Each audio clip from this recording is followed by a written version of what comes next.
Welcome to the WellFit Lab, a weekly podcast where we explore the topics of wellness, fitness, and stress management to help you control your stress, emphasize self-care, and work more effectively. Do you feel overwhelmed and stressed in your professional or academic life? Are you struggling to prioritize the demands of work, school, and personal life? If so, this is for you. I'm your host, Shia Thousand, our resident wellness expert. And this season, I will be joined by guests from various fields to discuss the latest research and practices in wellness, fitness, and stress management. Each episode will provide actionable tips and advice for managing stress, practicing self-care, and boosting performance. Whether you're a busy professional, student, or anyone looking to improve their well-being, this podcast will give you the tools and inspiration you need to achieve your goals and live a more fulfilling and intentional life. So if you're ready to take your wellness, fitness, and performance to the next level, join us every week on Wednesdays at 12 p.m. for a new episode of the WellFit Lab.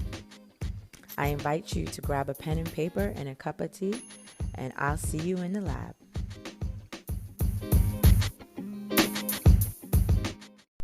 Hey everyone, it is your girl Shia Thousand here. Thanks for tuning into another episode of the WellFit Lab podcast. We are in season 5, episode 1. Can't believe that we've been doing this for 5 seasons. We've had some amazing shows over the last 4 seasons, and this season will not be any different. I'm going to be completely honest though, this season actually challenged me. I had one idea of what I thought the theme for this season would be, and as I shared it with the guests on the show this season, that idea completely evolved, and we dug really deep into things that really matter about the theme. So what is the theme, you ask? The theme is Body Matters. And we're talking about all things body related and how it matters for how we take care of our bodies. So topics such as nutrition, fitness, as well as gut health, as well as skin regimens, and even infertility and diet and how they are impacted by each other. And as well as body image, self-acceptance. We are really doing something different this season. And one of the episodes is actually going to focus on eating disorders. And as this season evolved and the guests that I spoke to and the topics that we discussed, it was clear that this was something that was necessary for this time in our lives and what young people, what older people, what people in general are just dealing with. It was imperative that we touched on these things. So I want to make sure that you guys are aware of what you're signing up for as you take this journey with us over in the next few weeks and our discussions with our guests. So normally the cadence for the show is going to be one solo show, and then the next week a guest host and guest will be on with me. But this season I'm going to do it a little bit differently. Depending on the topics, they will actually be back-to-back episodes so that there won't be a solo show in between there, as well as we may have a couple of 2-part episodes. I'm still working through that aspect of it because these conversations were just so good, and every time I finished an interview, it was like, wow, people really need to hear this. So I know I always invite you guys to join me in the lab with your cup of tea and your pen and paper, but if you've never done it before, I highly encourage that when I give the call to action to join me in the lab with your cup of tea and your pen and paper, that you actually have your cup of tea and your pen and paper right next to you, because the gems that our guests are dropping this season are just wow. Some of them were really like, wow, I never knew that. And then some of them were like, oh my gosh, why didn't anyone tell me this before? Especially around the topics of gut health, especially around, honestly, diet. Because gut health and even the infertility episodes, we're speaking about diet and body matters. And you've heard it before, you are what you eat. But it's amazing how what we eat really has the ability to hinder our bodies from doing things that it should be capable of doing, just by science, what we think our bodies should be able to do. And the guest this season, one is a functional medicine practitioner, the other one is a gut health doctor, and they both share how diet really began to change things for them, and even inviting supplements into their diets, and how those began to actually help their bodies perform at a optimal level and get them back to good health from being severely sick. And I just love the conversations that we were able to have this season, because I think as a country, our country focuses on managing illness, and other countries focus on recovery and getting rid of it. And so, what we're sharing throughout these episodes is not going to be the management of it, but it is going to be the recovery piece of it. And how, if you change one thing in your diet, you could literally just change the trajectory of your own health. And I believe that we should have that power. We should be capable of doing those things. And it shouldn't be looked or frowned upon and thought of as just Eastern medicine. A lot of what is being shared are just natural things that we have access to or could have access to that could really help us. So I think that's really important. So, as we deal and have these conversations about body matters, I want you guys to take copious notes, because I think it can be game changing for your life and your health and well being. And as you know, here in the WellFit Lab, we are all about that. So, let's get into it. So, this week, I wanted to touch on body image and self acceptance, because as we are starting Body Matters, these things are going to be very foundational, I think, for how we feel about ourselves, how we show up in the world, and how we accept ourselves. And then having the courage to take on new things or new ideas or be introduced to new information is imperative. So I think it's really important to have a good body image and be able to accept ourselves no matter where we are in our journey. I think everyone does have something they would like to change about themselves, but I also believe that wholeheartedly, I believe that God made us so different and so unique. And even that one thing you might want to change to look like someone else, that's your thing, because it also keeps us grounded in who we are. No one person is perfect. And I believe that that one thing is kind of like our humbling thing. Like, oh, I would be so right if I had this thing. And we don't have that thing, because it's like, no, everyone's different, everyone's unique, and that's a good thing. So I just like to put that out there. And I think it's really interesting, because the impact of media and societal expectations on our body image is so, so high and so, so prevalent. And it always has been. I don't know a time when it hasn't been. I remember growing up and looking at magazines for what beauty was. And I am someone who has a degree in fashion merchandising. And so looking at the magazines to tell me what beauty was, it was a really big deal. And now I definitely don't ascribe to that and don't encourage anyone else to do so. And I think that it's important that you determine what beauty looks like for you. And I know we say beauty is in the eye of the beholder, and that is a term that people use, but we need to behold ourselves a little bit more and look at the beauty within ourselves a little bit more, and not focus on comparison in society with those we love, because we are truly wonderfully made in the image of God, and we are very unique. And so no one of us are going to look exactly alike, and no one of us is going to be perfect. Perfection is not something to be sought after, especially as it relates to our body image and our self-acceptance, because there will always be something that we won't have, and there will always be someone else that will look maybe better than us or look different than us or have something that we want. So comparing ourselves is just a really unhealthy thing to do, and I want to encourage you to not do that. When it comes to media and societal expectations, they play a significant role in shaping people's perceptions of body image.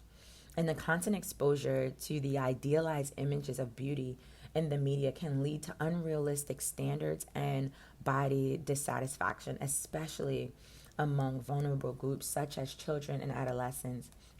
And I know this is something that was serious in my youth.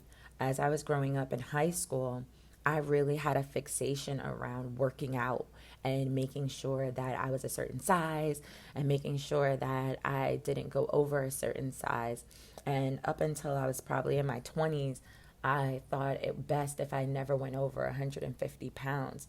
And now here I am in my 40s, and 150 pounds is what I want to get down to, but not even really. I want to be a little bit above 150, but I'm not what I thought the ideal was, especially as I've grown up. I've learned and I've saw that my body is different and it's okay. I call it my grown woman body now. But when you're young and that's all you see, you kind of want to look like the pages in the magazine, as well as if you don't maybe like how your family's shape is, you want to kind of change your shape. And growing up for me, I grew up in a African and West Indian household, and everyone was very hippie and curvy. And I literally prayed for years and years and years to have a body like my family's. No one told me as I got older that I would get that body though. And so now I am hippie, a little curvy, and I love how it looks on me. And I just wish someone would have said to me when I was younger, like, don't worry about what everyone else is doing. Don't worry about comparing yourself to them. You will grow into your body and you will actually love it. If I could tell my younger self anything, it would be that, because I fought so hard to work out and have a certain shape, and then got older and I still work out, but having that same body image doesn't suit me now. And I understand why, because I'm a woman now. I'm fully developed now. And so I think society emphasizes on thinness and an ideal body type, and can also contribute to negative body image and the development of eating disorders. And it is important to be mindful of these influences and to encourage a more diverse and positive representation of bodies in media, and to promote body positivity and self-esteem. And I can't say that enough, because growing up in my household, I saw everyone had different body shapes. Again, West Indian, African background. Everyone had different body shapes. But then when I went to school, I saw people with different body shapes. And for me, I just wanted to look like my family. And then when I realized that I didn't have that body shape, that's when I got hyper focused on like working out and having a certain type of body shape. And I don't think it was very healthy. I definitely don't think I had a positive self-image and depiction of myself as a teenager. And as I got older, I definitely became more comfortable with my body. But I will say that that's something I definitely struggled with.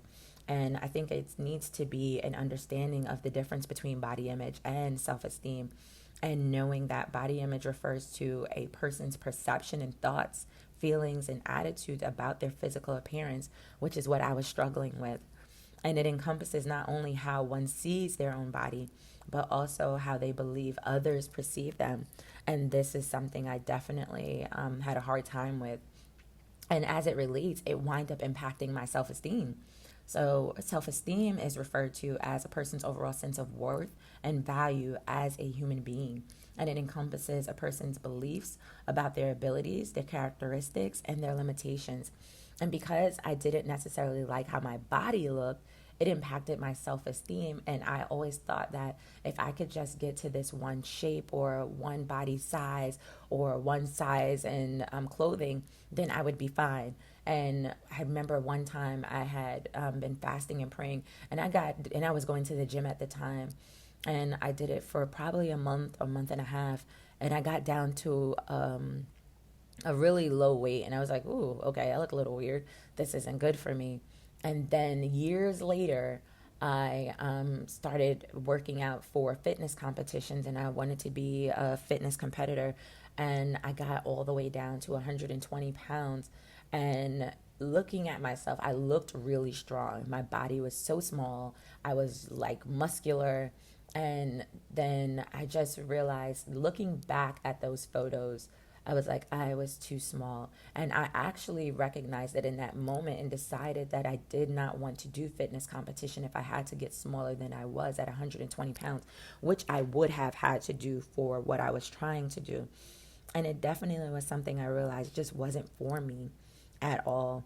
And when it comes to the relating of body image and self-esteem, they are really distinct concepts. And a person may have a positive body image and a low self-esteem, and vice versa. And for me, they were kind of one and the same, and I carried them as one and the same. And as a result, negative body image can impact self-esteem, but self-esteem can also be influenced by many other factors beyond body image, such as one relationship with work and accomplishments. And I think that that's something that I struggled with definitely during that time of my life, because me being so focused on my body and relating everything to one, not realizing that they were very distinct, I actually then became very accomplishment driven and thought, well, as long as I get these things done and I can achieve these things, then I'll feel better. And it's just a really negative spiral to go down. And it doesn't work the way you kind of think it may work in your head. And I don't know if that's for everyone, but I do know that that's how it showed up in my life. And it was really important to gain some understanding around the difference between body image and self-esteem in order to address the underlying causes of my body dissatisfaction and to promote overall well-being, which is what I needed for myself as it relates to my well-being and health. And so I think it's really important that if this is something you struggle with, that you recognize that they are not one and the same.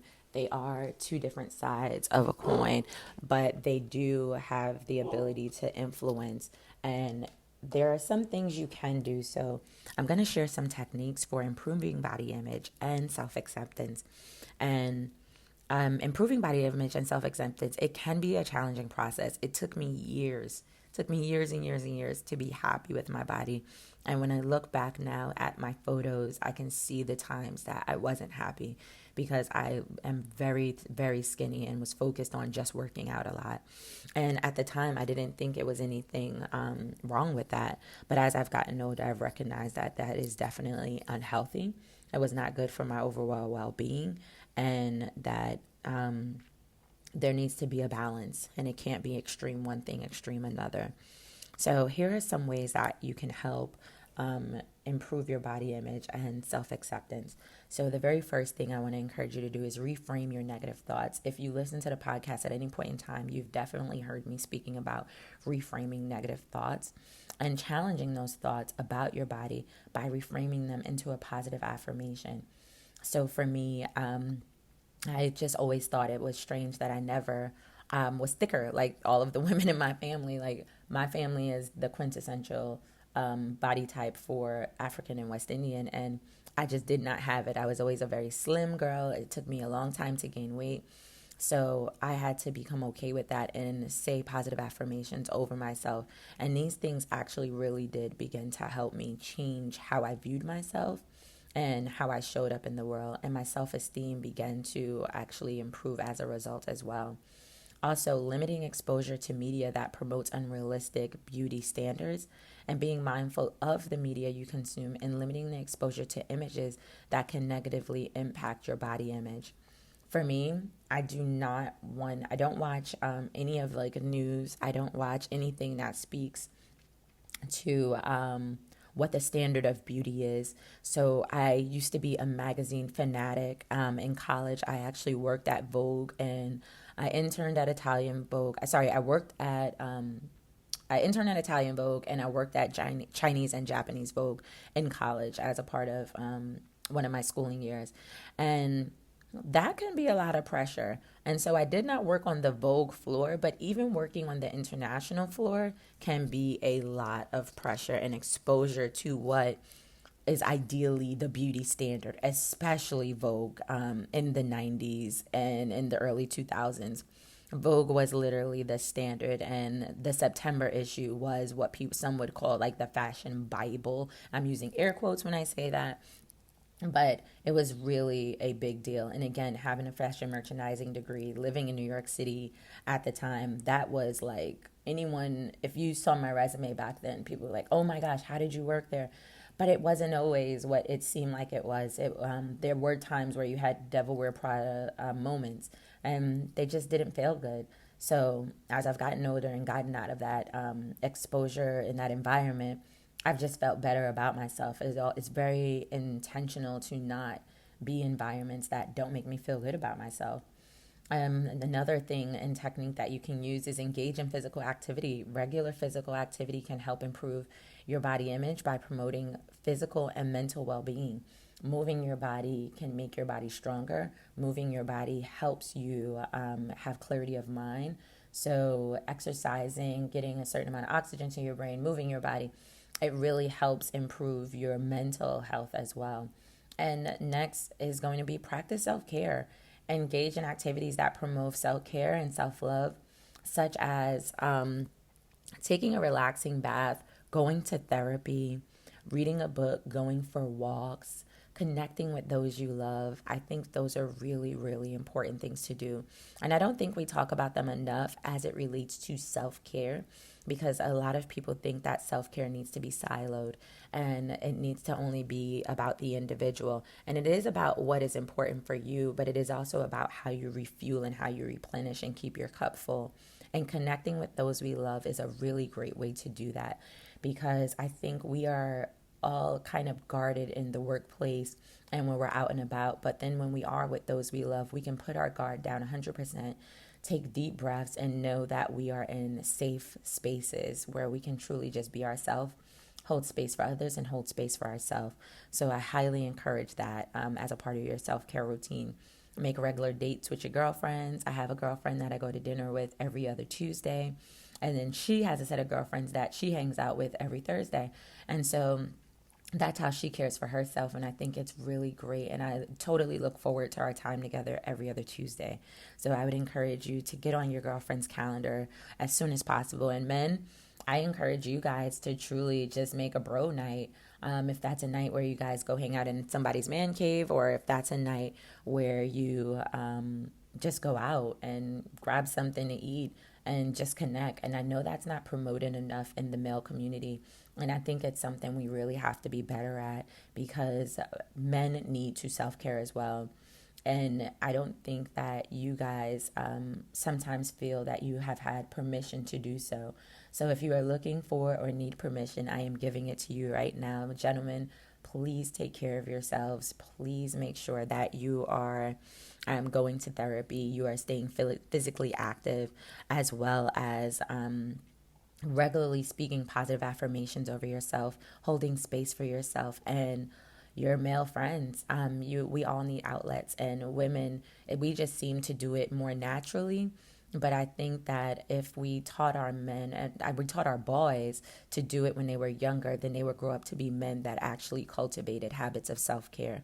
So I want to encourage that you guys do that. So next, I want to encourage that you surround yourself with positive influences.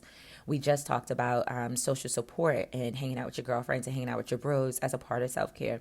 But surround yourself with people who support and uplift you, rather than those who contribute to a negative body image and self-esteem. So there's an exercise I would like to encourage that you guys do. Keep a feelings journal and recognize how you feel around certain people in your life. Do you feel anxious? Do you feel small? Do you feel unsure of yourself? Recognize those things. And then also make sure you're writing down when you're around certain people and you feel loved, you feel appreciated, you feel seen, you feel heard. Those are really important attributes. And then once you've written that down, take an assessment after each week. I honestly, at the end of each day, and then at the end of each week, and then after 30 days, and recognize the people you feel loved, seen, heard, appreciated by, and spend more time with those friends, and limit the time that you spend with the other people, because it may be time for you to reevaluate your circle and you may have not even realized it. So next tip, focus on non-physical aspects of self-worth. So recognize and celebrate your strengths and accomplishments and unique qualities that have nothing to do with your appearance.